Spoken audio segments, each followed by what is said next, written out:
Həmişə elə bilmişəm ki, Lahıc kəndi özündə nəsə gizli bir sir saxlayır. Sanki 23 aylıq müstəqil cumhuriyyətin firavan həyatının kədərli sonluğudur Lahıc.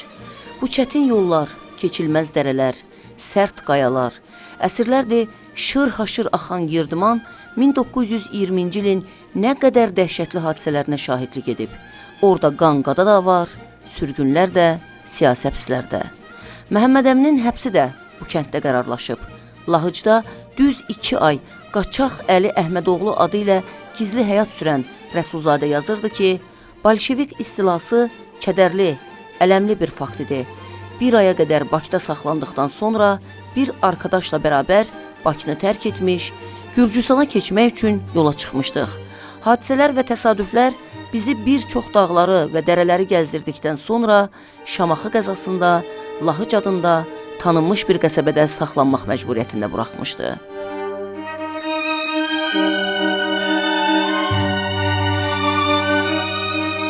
Üstündən bir əsrə yaxın vaxt keçir. O illerin şahidi nəsil bugün yoxdur. Lahıc isə açılmamış kitab kimi qarşımızdadır. O kitabın başqa bir adı əsrimizin siyavuşudur. Məhəmməd Əmin Rəsulzadənin Lahıcda yaşadığı 2 ay ərzində yazıb araya ərsəyə gətirdiyi kitab. Onu müstəqil cumhuriyyətin səlnaməsi adlandırmaq olar. Qarşıda o səlnaməni vərəqləyəcəyik. Hələlik Lahıc adlı kitabı vərəqləyək.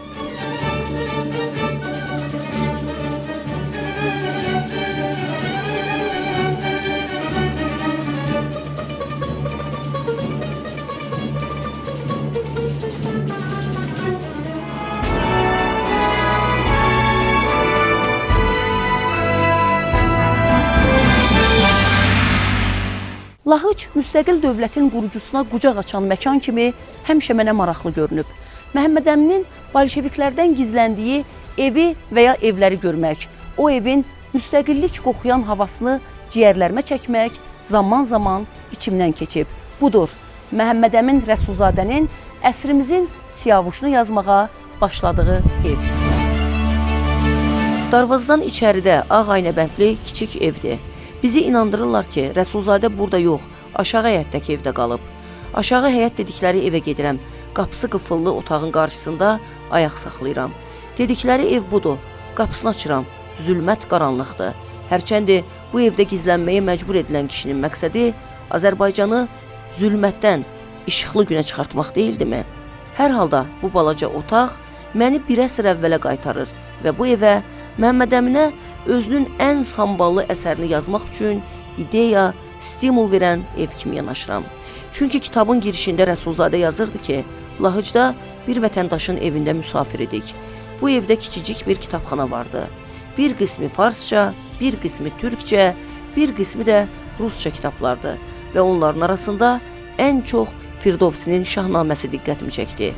İcazə alıb oxumağa başladım və Şərqin ən böyük romantik əsəri o zaman çox həssas olan ruhumu istila etdi. Rəsulzadə bu evdə siyavuş dastanını oxuyur. Sonra onu Lahıca müşayiət edən yaxın dostuna danışır bu hekayəti. Arkadaş, tariximizin siyavuşunu dinlədin, indi sənə əsrimizin siyavuşunu yazacağım deyir. Dostum heyrət etdi, yazır Rəsulzadə.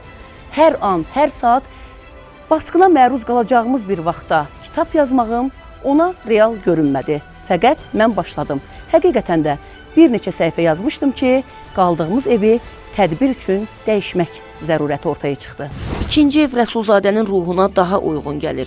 Öz təbirincə desək, Lahıc dağlarının ən möhtəşəmi olan Niyala baxan gözəl mənzərəsi, Girdiman çayının gecə ay işığında oxşayıcı axıntısı və yad gözlərdən uzaq olan kiçik bağçası ilə bu ev Məhəmməd Əminə o anda yaşadığı ruh halını kağız üzərinə tökmək üçün əla imkan vermişdi. Amma bu imkan 6 gündən çox çəkmir. Bu dəfə onun üçün başqa ev tapırlar. Yazdığı kitab isə qurtarmaq üzrə idi. Cəmi 2 gün qala bildiyi 3-cü evdə isə o artıq sonuncu bölümün qaralamasını bitirir. Burada bir Münəvvər nənə var idi. 1908-ci ildən 8-ci il təvəllüdlü idi. İndi rəhmətə gedib vəfat eləyib. Münəvvər nənə danışırdı ki, mənim atam gildədir, onlar qalırdılar və bizə deyirdilər ki, kimsə evimizdə böyük bir adamdır, böyük bir adamdır.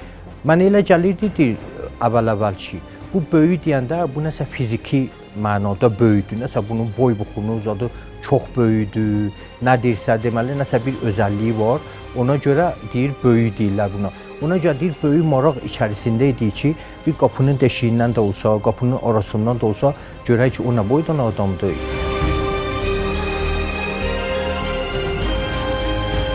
Ənvər Balayev Lahıcın ən qocaman sakinidir. O bu evi Rəsulzadəni gizlədən çarvadar Kərim kişidən alıb. Mən buranı alanda həmin Kərim kişi dedi ki, sən aldığın ev bilirsən nə evdir? Dedim, yox Kərim əmi, buyur. Dedi, mən bir də Kəbləqulam, bax bu torpağın sahibi. Şamaxıdaydık, gəldi dedi, yetim, mən də yetim uşaq idim. Yük tutmuşsan, dedim, hə. Dedi, yükü qoy, qalsın. Bakıdan 2 abırlı adam gəlib bura. Onlar Lahıca getmək istəyir.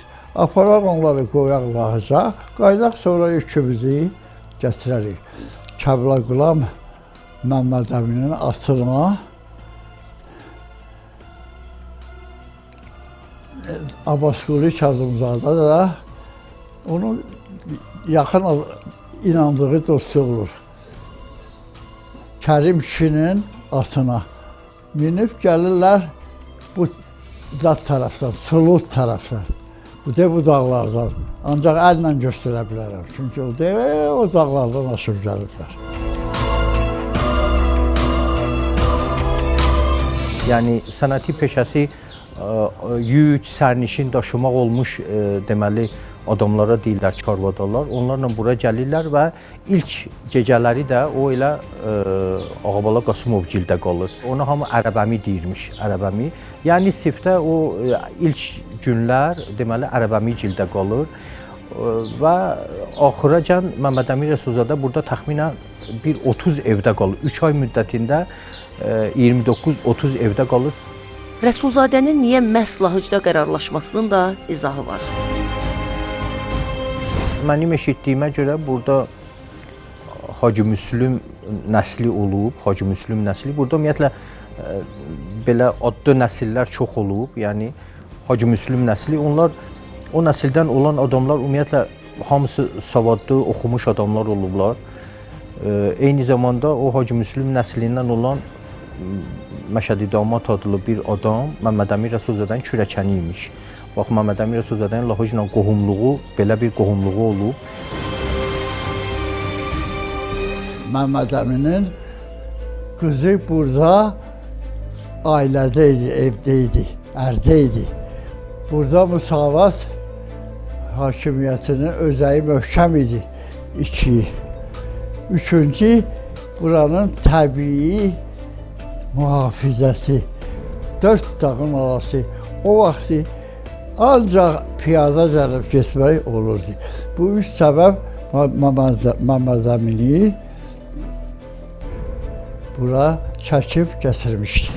Amma istənilən halda Rəsulzadənin öz dili ilə desək, qorxduğu əmr vaqe olur, bulunduqları yer kəşf edilir, evləri basılır və ələ keçirilir. Düşmən həmişə olub da, bolşeviklər bunu başa düşüblər bunun izinə. Baxıb görürlər ki, yox, Məmməd Əmin burada yaramaz. Nə eləyək, necə eləyək?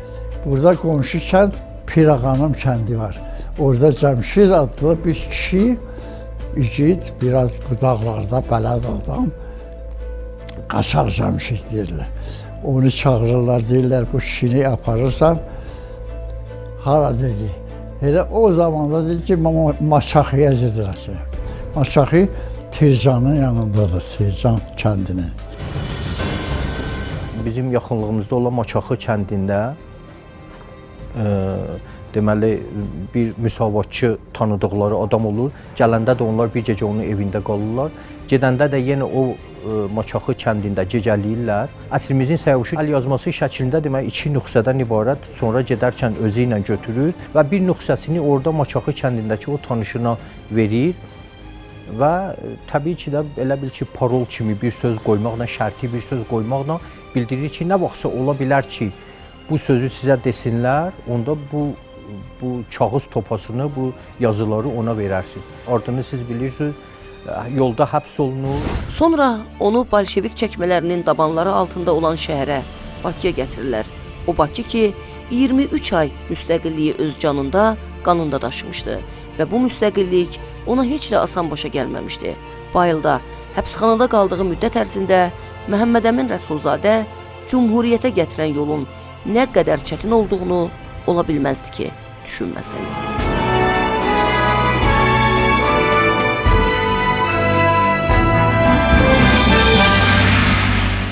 Azərbaycanda müstəqil cümhuriyyətin qurulmasına əlbəttə ki, Çar Rusiyasında baş verən siyasi proseslər ciddi təsir göstərmişdi.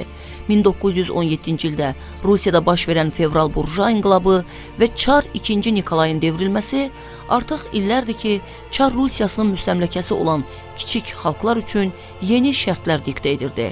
Amma müstəqil olmaq hələ 1917-ci ildə heç kimin ağlının ucundan belə keçə bilməzdi. O cümlədən Azərbaycanın da. Təsadüfi deyil ki, 1917-ci ilin aprelində Bakıda Qafqaz müsəlmanlarının Bakı qurultayında, həmin ilin mayında isə Moskvada keçirilən Ümumrusiya müsəlmanlar qurultayında Azərbaycanlılar müstəqillik haqda yox, Rusiya tərkibində muxtariyyət haqda düşünürdülər. Bu mənada Moskva qurultayı xüsusilə maraq doğururdu. İki tezis ortaya çıxır. Əsasən tatarlar tərəfindən deməli irəli sürülən milli muxtariyyət prinsipi və əsasən Azərbaycanlılar tərəfindən və orduları başqırtlar və Türkistan deməli müsəlmanları da müdafiə edirdi. Yəni o prinsipləri, onlar da o prinsiplərin tərəfdarı idi.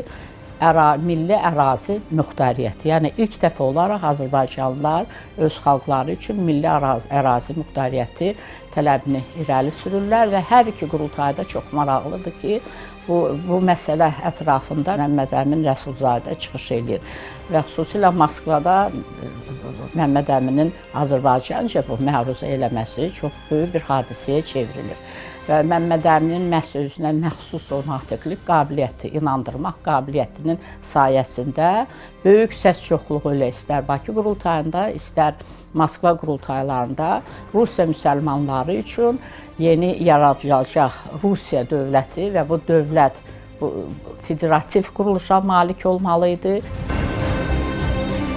700-ə yaxın təxminən qurultay iştirakçılarından 446-sı Tatar ziyalısı Əhməd Salikovun yox, məhz Məhəmməd Əmin Rəsulzadənin ərazi muxtariyyəti ideyasını qəbul elədi və bu da çox sevindiricidir. Çünki əgər buna qədər Rusiya məhkumu müsəlmanların və türklərin milli mücadiləsinə Tatar ziyalıları rəhbərlik eləmişsə və istiqaməti onlar müəyyən eləyirsə, amma 1917-ci ildən sonra artıq Azərbaycan ziyalılarının bu sahədəki fəaliyyəti açıq-aşkar idi və bunlar demək olar ki, bu hərəkətə rəhbərlik eləyirlər. Lakin həmin ilin payızında bolşeviklərin hakimiyyətə gəlməsi ilə siyasi gündəm tamamilə dəyişir. Məsələnin müzakirəyə çıxarılacağı Müəssislər Məclisinə keçirilən seçkilərin nəticələri bolşeviklərin xeyrinə olmadığından sözü gedən qurum fəaliyyətinin ilk günündəcə buraxılır və beləliklə xalqların dinç yolla milli muxtariyyət qazanmaq məqsəddə fiyaskoya uğrayır. Belə olan bir təqdirdə Rusiyadakı bolşevik hakimiyyətini qəbul eləməyən Zaqafqaziya komissarlığı bu vaxt milli Rusiya müvəqqəti hökumətinə tabe olan bir dövlət qurumu idi ki, üç xalqın nümayəndələrindən Azərbaycanlı, erməni və gürcü nümayəndələrindən təşkil olunmuşdu. Bunlar o şəraitdə Zaqafqaziya xalqlarının taleyini həll etmək missiyasını özlərinə götürürlər və fevral ayının sonlarında Zaqafqaziya Seymi adlanan artıq qanunvericilik orqanı. Deməli, o vaxta qədər Zaqafqaziya komissarlığı sadəcə icra edici orqanı idi və mərkəzə tabe idi.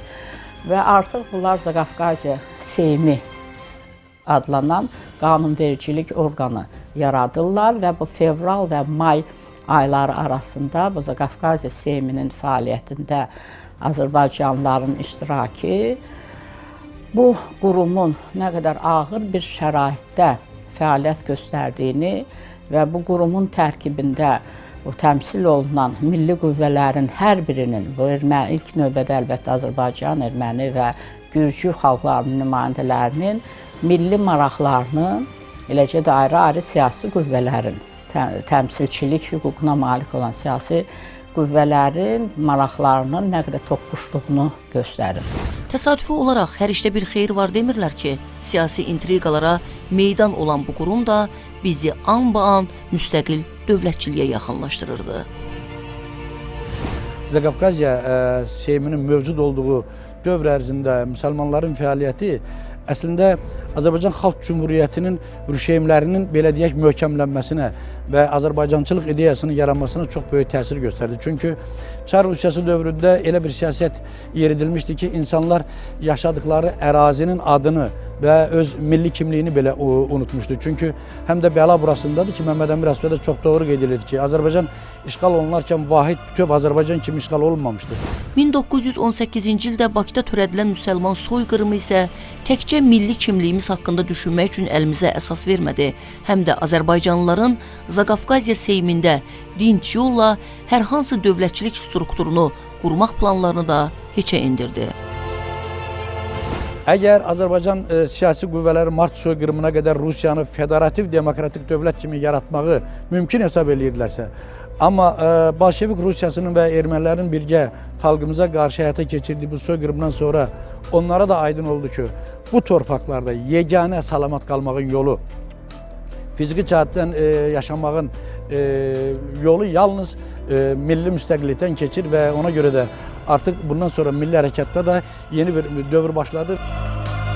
Bəli, mart hadisələrinin fəlakətli miqyası, bunun müqabilində isə Zaqafqaziya Seyminin lal sükutu, reaksiyasızlığı, müsəlman əhalinin müdafiəsinə qalxmaması, əksinə Gürcü menşeviklərin Şaumyanla danışıqlara girməsi və onları inandırması ki, Zaqafqaziya Seymi bu məsələdə ciddi bir addım atmayacaq, Azərbaycanın milli qüvvələrinə dərs olur. Onlar anlayır ki, Qafqazın müsəlman əhalisinin nicatı ancaq Azərbaycanlıların öz əlindədir.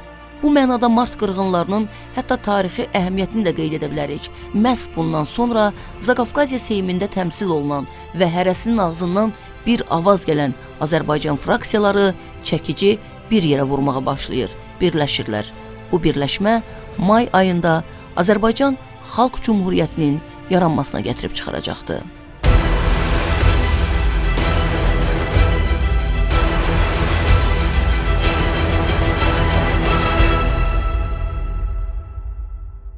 Həmin dövr Zaqafqaziyada daxili və beynəlxalq durum olduqca ciddi və xaotik vəziyyət almışdı.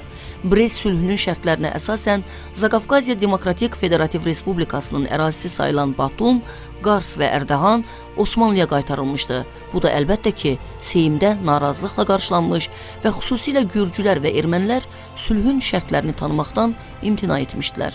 Onda Osmanlı tərəfi hər üç rayonun, Batumun, Qarsın və Ərdəhanın boşaldılması ilə bağlı Zaqafqaziya Seyminə ultimatum vermiş və nəticə etibarilə Osmanlı Türkiyəsi İrəvan quberniyasının 7 qəzasından 5-ni tutmuşdu.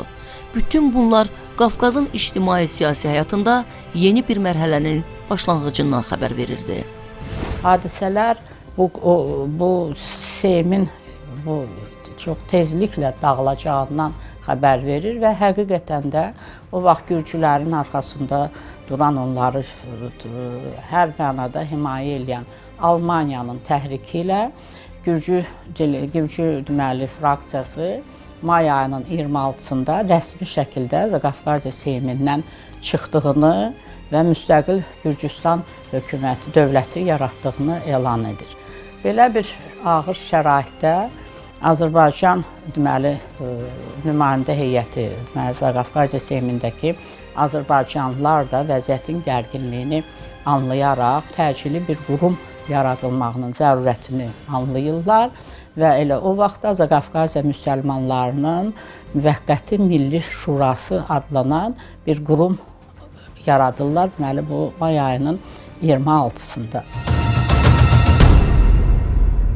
Zaqafqaziya Seymində bu müsəlman fraksiyasının Azərbaycançılıq istiqamətində apardığı təbliğatın, əməli fəaliyyətin Azərbaycan Xalq Cümhuriyyətinin yaranmasına əhəmiyyətli dərəcədə təsir göstərdi və təsadüf deyildir ki, hələ 1918-ci il may ayının 25-də Zaqafqaziya Seyminin dağılacağı barədə artıq müsəlman fraksiyasının iclasında məlumat vardı və onlar Gürcülər öz Seymdən çıxaraq müstəqilliyini elan edəcəyi təqdirdə nə etmək lazım gəldiyi ilə bağlı ilkin müzakirələr aparmışlar və bu ilkin müzakirələrdə də bunlar ya ermənilərlə konfederasiya yaratmaq ya da Azərbaycan dövlətini yaratmaq haqqında bir ümumi fikrə gəlmişlər ki, bunu da yalnız may ayının 28-də reallaşdırmaq mümkün oldu. Müvəqqəti Milli Şuranın mayın 27-sində keçirilən ilk iclasına Nəsib bəy Yusifbəyli mühüm bir sənədlə qatılır. Məhəmməd Əmin Rəsulzadənin Batumdan göndərdiyi teleqram və məktubla. Həmin vaxt Seymə daxil olan millətlər Batumda Osmanlı Türkiyəsi ilə danışıqlar aparırdı. Tarixə Batum konfransı kimi düşən bu tədbir 1918-ci il mayın 11-dən iyunun 4-nə kimi davam edib. 45 nəfərlik Cənubi Qafqaz nümayəndə heyətinə Zaqafqaziya hökumətinin sədri və Xarici İşlər naziri Akaki Çixenki ilə başçılıq edirdi. Nümayəndəliyin həlledici səsə malik 6 üzv arasında Məhəmməd Əmin Rəsulzadə və Məmməd Həsən Hacınski də vardı. Osmanlı nümayəndə heyətinin başında isə Ədliyyə naziri Xəlil bəy Menteşe dururdu. Əlbəttə, Batum konfransı tamam başqa niyyətlə başlamışdı, amma hadisələrin gedişatı onun məcrasını tamamilə dəyişdi. Məhz bu konfransın gediş ərəfəsində əvvəlcə Gürcülər, ardınca Azərbaycanlılar və ermənilər müstəqillik elan etdilər. Elə Nəsib bəy Yusifbəylinin Batumdan gətirdiyi məktub da müstəqillik soraqlı məktub idi. Azərbaycanın özünün milli müstəqilliyini elan etməsi məsələsi çox geniş və ətraflı müzakirə olunur. O iclasda deməli Zaqafqaziya Seymində 26 nümayəndə iştirak eləyirdi və bu 26 nümayəndədən 24-ü Azərbaycan müstəqillik aktı. O vaxtlar o sənədə əqdnamə və ya misaq-ı milli deyilən bir aktı, bir bəyannaməni qəbul edirlər. Bu bəyannaməni oxuyarkən bütün bu Milli Şura üzvləri ayağa qalxırlar və 24 nəfər lehinə, 2 nəfər bir tərəf qalmaqla deməli Azərbaycan Milli İstiqlal Bəyannaməsi adlı bir sənəd qəbul olunur. Bu sənədlə Azərbaycan xalqının taleyində ilk dəfə olaraq Azərbaycan milli dövlətinin, Azərbaycan milli dövlətçiliyinin əsası qoyulur. Yaranan dövlətə Azərbaycan adını qoymaq da o dövr üçün çox mühüm və cəsarətli addım idi. Həmin dövrə qədər Azərbaycan sözü bir toponim olaraq yalnız indiki Cənubi Azərbaycan ərazisinə şamil edilirdi. Arazın bu tayı isə Bakı, Şirvan, Qarabağ və sair yaşayış yerlərinin adları ilə çağırılırdı. Yalnız 19-cu əsrin sonu, 20-ci əsrin əvvəllərindən başlayaraq milli ədəbi qüvvələr dövrü mətbuatda və ədəbiyyatda Azərbaycan xalqı, Azərbaycan dili kimi ifadələr işlətməyə başladılar.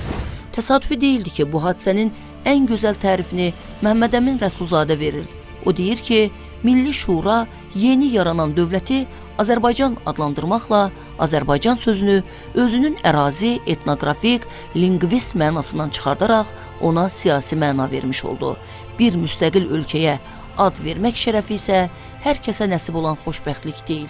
Bəlkə də bunun möcüzəsini, sehrini Nəsib bəy Yusifbəylinin öz adında axtarmaq lazımdır.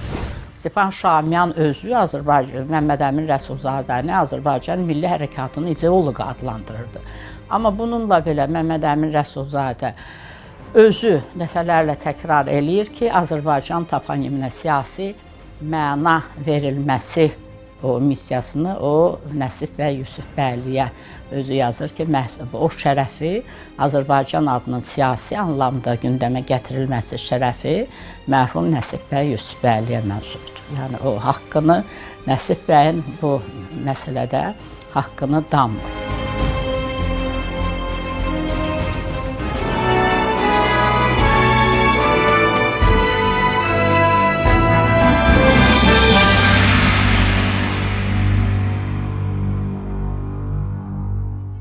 O vaxt bütün hadisələr Azərbaycandan kənarda, bax burada, Tiflisdəki Qafqaz canişinliyinin binasında cərəyan edirdi.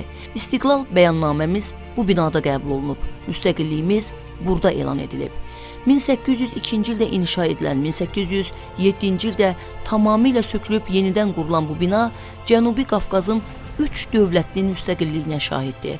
Rustaveli prospektində yerləşən və hazırda Tiflis Milli Gənclər Sarayı kimi fəaliyyət göstərən binada adamı qəribə hisslər bürüyür. Bu ağ divarların müstəqil Azərbaycana ağ gümmü, qara gümmü vəd edəcəyini isə o vaxt müstəqillik ovqatına köklənənlər təfərrüatı ilə bilə bilməzdilər. Amma qismətdə ağ gündə varmış, qara gündə. Məhəmməd Əmin Rəsulzadənin təbrincə desək, günün yarısı gündüz, yarısı gecədir. Ayın yarısı aydınlıq, yarısı qaranlıqdır. İlin yarısı isti, yarısı soyuqdur.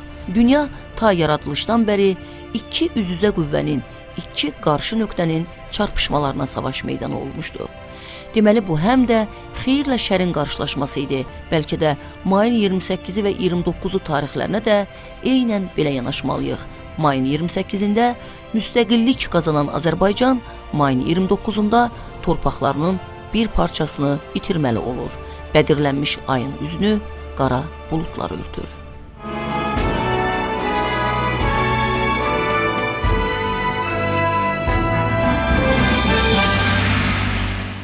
Bugün bu hadisəyə fərqli yanaşmalar mövcuddur. İrəvanın verilməsində kimi günahkar çıxaraq, kimin ruhunu müttəhimlər kürsüsünə qoyub ona ittiham yağdıraq. Çətin məsələdir. Eynən o dövrdəki siyasi şərait qədər çətin. Təsəvvür edin, gözlənilmədən Qafqazda 3 dövlət öz müstəqilliyini elan edir. 3 ayrı dövlətin yaşayış yerini müəyyən etmək məsələsi ortaya çıxır. Ermənilər dərhal Tiflisi qamarlamaq istəyirlər. Düşünürlər ki, Kutaisi Gürcüstanın, Tiflis isə Ermənistanın paytaxtı olmalıdır. Amma həmin dövrdə bu cür məsələləri regionda yeganə hərbi siyasi qüvvə olan Osmanlı Türkiyəsi həll edirdi. Çanaq isə əlbəttə ki, nə Gürcülərin, nə Ermənilərin, Azərbaycanlıların başında çatlayır. Osmanlı Türkiyəsi bu məsələdə anlamaq olar.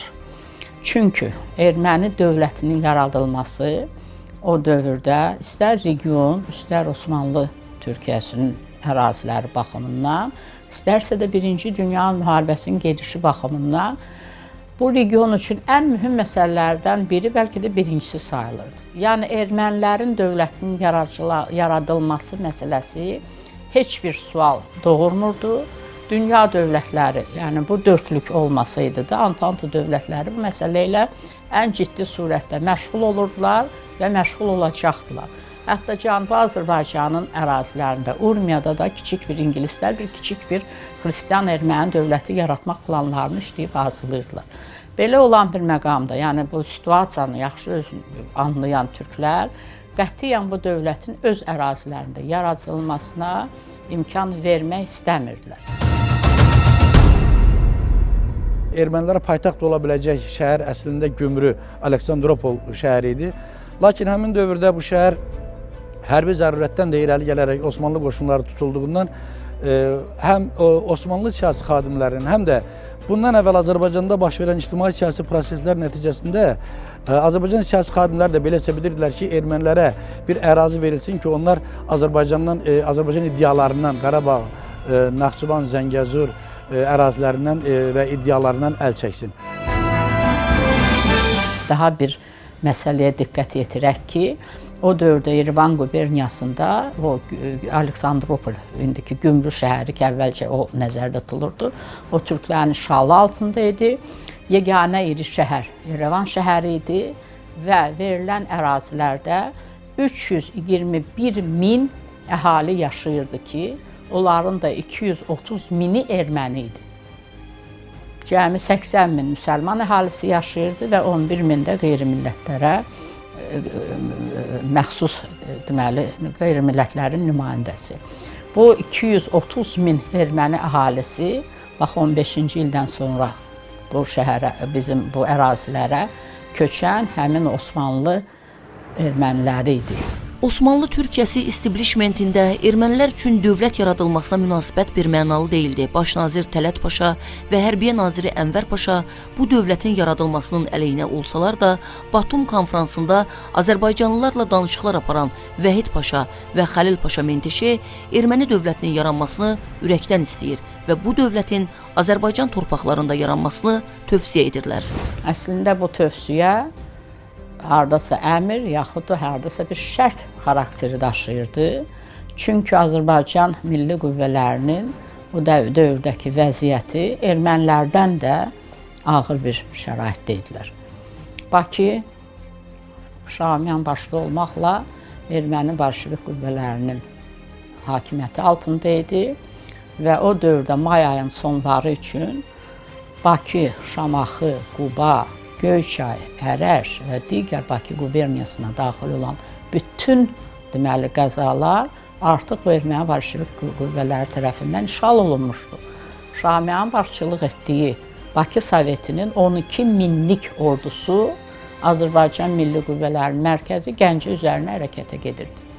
Qarabağ və Zəngəzurda General Andranikin qoşunları kənd dalıcalı əhalini qırır və əraziləri bu erməni qaçqınları üçün, erməni əhalisi üçün boşaldırdılar. Bax, belə bir şəraitdə Azərbaycan Milli Qüvvələrinin yeganə ümidi ordu yox, maliyyən yox, neft Bakısı Şamiyanın əlində. Yəni, hər hansı tərəfdən bunların heç bir nə qüvvəyə, nə maliyyə yardımına, nə də xarici bir dövlətlərin dəstəyinə heç bir ümidləri yox idi. Yeganə ümid Osmanlı qoşunları idi, Türk qoşunları idi və həmin o Türk qoşunlarının komandanı Azərbaycan milli qüvvələrinə, Azərbaycan Xalq Cümhuriyyəti rəhbərlərinə təkidlə öz ərazilərindən bir qismini Ermənistan hökumətinə güzəştə getməyi tövsiyə edir. Çox gərgin müzakirələr getdi və Milli Şuranın üzvlərinin əksəriyyəti buna razı olmadılar. Amma sonda həmin dövrdə Məmməd Əmin Rəsulzadə, Məmməd Həsən Hacınski Batumda Osmanlı dövləti ilə sülh danışıqları da aparırdı.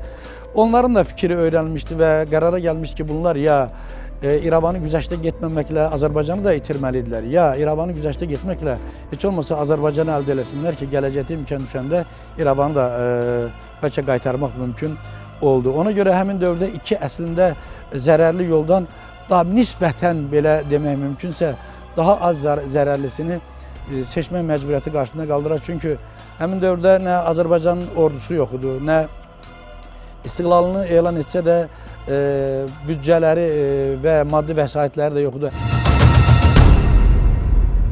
İrəvanın verilməsi Bakının qaytarılması deməkdir.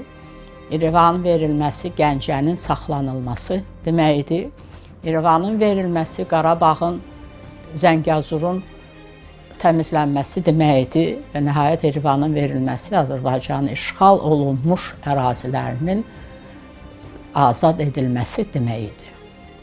Bax, bu reallıqdan çıxış edərək həmin iclasda, 29 may iclasında İrəvan şəhəri və onun ətrafı deməli, nəzərdə tutulmaqla cəmi 9000 kvadrat kilometrlik ərazi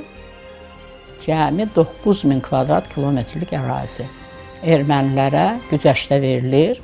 Bunun müqabilində ermənilər ultimatum verilir, onların Dağlıq Qarabağdakı ərazilərə iddialarından əl çəkməsi tələb olunur və razılığa gəlir və 29-unda deməli Fətəli xan Xoyski, Xarici İşlər Naziri Məmməd Həsən Hacınski teleqram vuraraq məktubda o teleqramında yazır ki, biz ermənilərlə razılığa gəldik. Onlar Qarabağa dair, Qarabağdakı iddialarından əl çəkəcəkləri haqda ultimatum qəbul edəcəklər. Biz İrəvan şəhərini ermənilərə güzəştə getdik. Bax, bu güzəştə getdik kəlməsi həmin dövr, həmin şəhərin, həmin ərazilərin Azərbaycana mənsub olduğunun yeganə təsdiqidir. Maraqlıdır ki, sonralar Fətəli xan Xoyski İrəvanın verilməsini tarixi zərurət və Azərbaycanlılar üçün qaçılmaz acı həqiqət adlandırmışdı.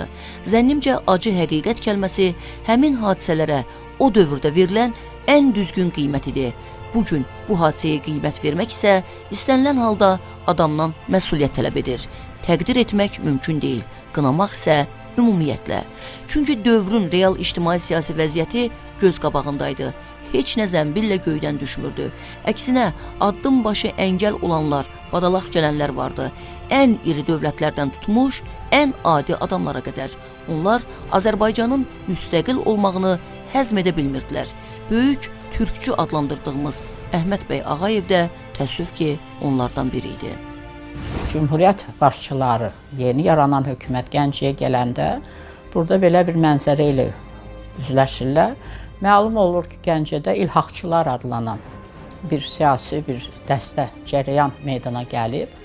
Nuru Paşanın ətrafında və Nuru Paşanın da müşavir kimi məşhur o bizim Azərbaycançılıq və türkçülük ideoloqu Əhməd bəy Ağayev.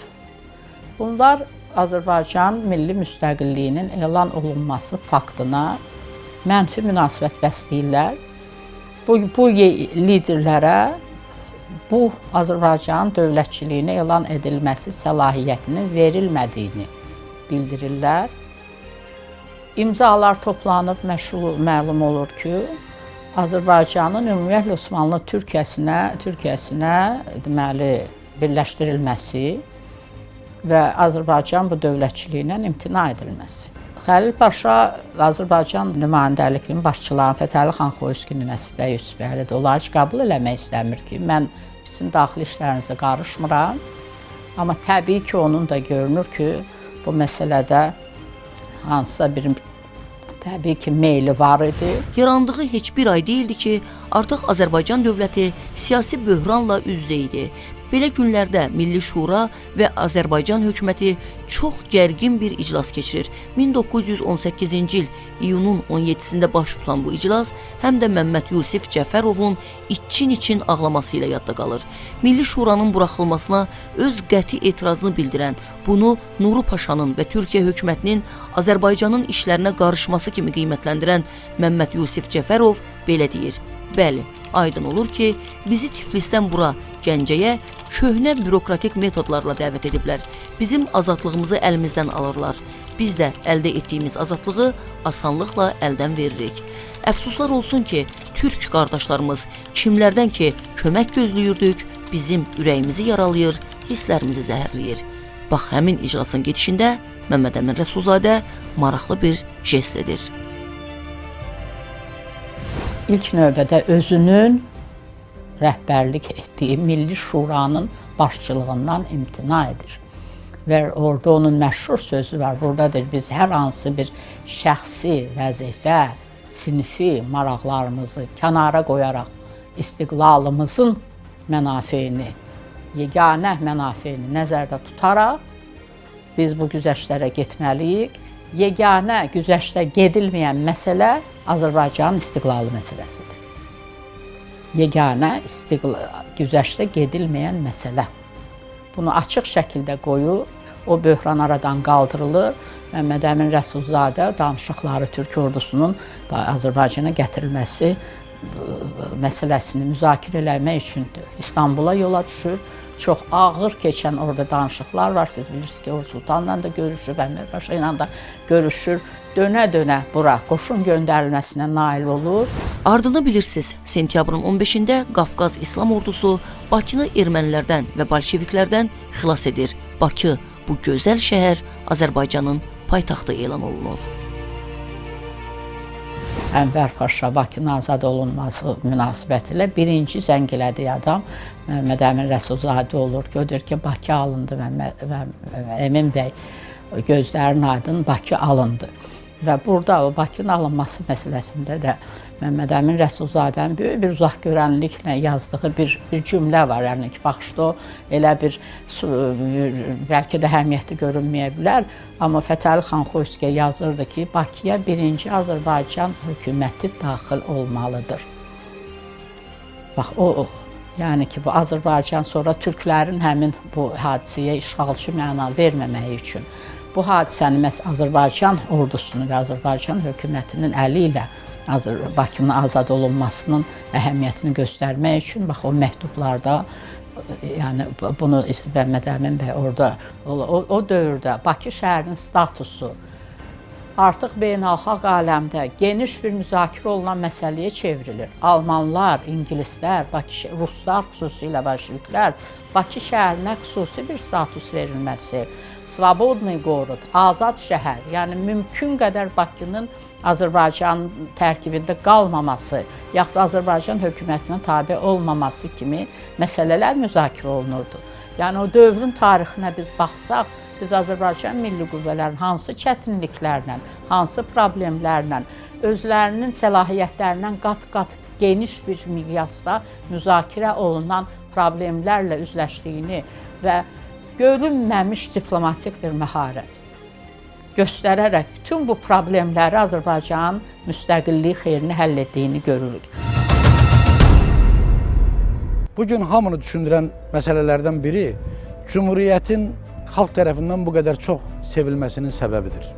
Məsələ burasındadır ki, Azərbaycan ərazisində Xalq Cümhuriyyəti yaranana qədər mövcud olan dövlətlərin hamısı sülalə və ya tayfa, ailə dövləti olmuşdur. Tarixdə ilk dəfə məhz Cümhuriyyət milli dövlət qurmuşdur. Düz 23 ay yaşadı bu dövlət. Sonra Türk hilalının parladığı üfüqlərə şimal buludları gəldi. Cümhuriyyət süqut elədi. Əsrimizin Siyavuşu əsərində Rəsulzadə yazırdı ki, yazıqlar olsun bizə. Səpələnmiş etiqadımızla bir kərə yüksələn bayraq bir daha enməz idealına etdiyimiz afərinləri unutduq. Canımız və malımız qorxusundan bu istiqlal bayrağını bir bezə dəyişdik. Amma ey əsrimizin Siyavuşunun böyümüş oğlu, sənin öhdəndə böyük bir vəzifə var. Səndən əvvəlki nəsil yoxdan bir bayraq, müqəddəs bir ideal rəmzi yaratdı. Onu min müşkülatla ucaldaraq bir kərə yüksələn bayraq bir daha enməz dedi. Bunu deyərkən o bugünkü öksüzanə mənzərəni nəzərə almamış deyildi. Gün gələcək, sən parlament binası üzərindən Azərbaycan türklərinin ürəklərinə enmiş bu bayrağı təkrar o bina üzərinə dikəcək, bu yolda ya qazi, ya şəhid olacaqsan. Burada, Lahıcda 96 il bundan qabaq Məhəmməd Əmin Rəsulzadənin yazdığı fikirlər həqiqətən də sonralar reallaşdı. Əsrimizin Siyavuşunun böyümüş oğlu və yaxud oğulları müstəqil dövləti qurmağı bacardılar. İndi qalır dünya durduqca bu dövləti yaşatmağı bacarmaq. İnşallah yaşadacağıq.